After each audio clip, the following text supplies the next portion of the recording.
प्यारे बच्चों, कैसे हैं आप सब। उम्मीद करती हूँ आप सब खैरियत से होंगे। मैं हूँ आपकी उर्दू की टीचर हुमा सिंह और मैं आपको खुशामदीद कहती हूँ उर्दू की क्लास में। जैसा कि आप सब जानते हैं, हम आज पढ़ेंगे दूसरी जमात की उर्दू और आज हमारा उन्वान है शहीद वतन। जी तो प्यारे बच्चों, आज हम चलते हैं शहीद वतन उन्वान की तरफ। जी तो प्यारे बच्चों, इस सबक को शुरू करने से पहले मैं बात करूंगी निशान हैदर की। निशान हैदर पाकिस्तान का आला फौजी एजाज होता है जो उन फौजी नौजवानों को दिया जाता है जो अपने मुल्क के लिए बहादुरी के अजीम कारनामे सर अंजाम देते हुए शहीद हुए। इनकी जिंदगियों से हमें क्या सबक मिलता है कि हम अपनी जिम्मेदारियों को पूरी दयानतदारी के साथ निभाएं। ये तस्वीर उन अजीम शहीदों की हैं जिन्होंने निशान हैदर का एजाज हासिल किया। चलते हैं खास अल्फाज की तरफ।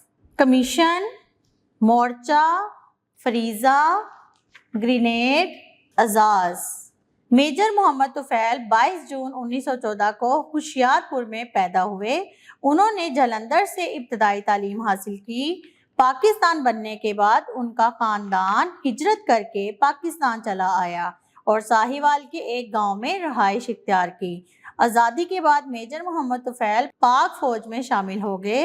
1958 में भारत ने मशरकी पाकिस्तान के एक गांव लक्ष्मीपुर पर कब्जा कर लिया था। मेजर मोहम्मद तुफैल को लक्ष्मीपुर में घुसने वाली भारतीय फौज के खिलाफ कार्रवाई का हुक्म मिला। वो अपने साथियों के साथ वहां पहुंचे और 7 अगस्त के दिन दुश्मनों की फौज को घेरे में ले लिया। अपने साथियों की क़ियादत करते हुए वो दुश्मन से 15 गज के फासले तक पहुंच गए। जब मोर्चा बंद दुश्मन ने मशीन गन से फायर शुरू किए तो मेजर तुफैल अपने साथियों में सबसे आगे होने की वजह से उनकी गोलियों का निशाना बनने वाले पहले फौजी थे।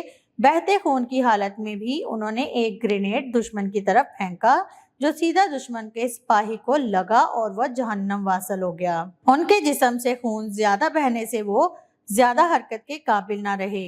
इस हालत में भी वो अपने साथियों की क़ियादत का फरीज़ा अंजाम देते रहे। एक मशीन गन तो खामोश हो गई, लेकिन दूसरी मशीन गन ने उसी वक्त फायरिंग शुरू कर दी। मेजर तुफैल ने एक ग्रेनेड के जरिए से उस मशीन गन को भी तबाह कर दिया। इस दौरान में उनका खून बहता रहा मगर वो अपने जवानों को हदायत देते रहे। अब लड़ाई दूब जारी थी। मेजर तुफैल ने देखा कि एक दुश्मन दबे पांव उनके जवान पर हमला आवर होने वाला है। मेजर मोहम्मद तुफैल उस वक्त खुद शदीद जख्मी थे, चल भी नहीं सकते थे। वो रेंगते हुए दुश्मन और जवान के दरमियान पहुंच गए और अपनी एक टांग फैला दी। जैसे ही दुश्मन ठोकर खाकर गिरा, मेजर तुफैल ने अपने हेलमेट से उसके चेहरे पर ज़रबे लगाना शुरू कर दी।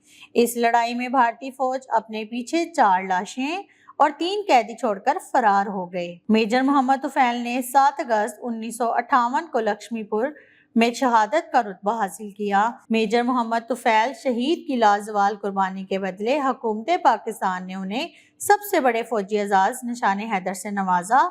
उनकी आखिरी आरामगाह बूरे वाला के गांव तुफैलाबाद में है। चलते हैं नए अल्फाज की तरफ। अल्फाज मायनी। मेजर, फौज में एक आला ओहदा। लाजवाल, हमेशा रहने वाला। ग्रेनेड, एक किस्म का दस्ती बम। दूबदू, आमने सामने। उम्मीद करती हूँ आपको ये सबक याद हो गया होगा। मिलते हैं अगली वीडियो में एक नए सबक के साथ नई वीडियो में। तब तक के लिए अपना रखिएगा बहुत सारा ख्याल और मुझे दें इजाज़त। अल्लाह हाफिज़।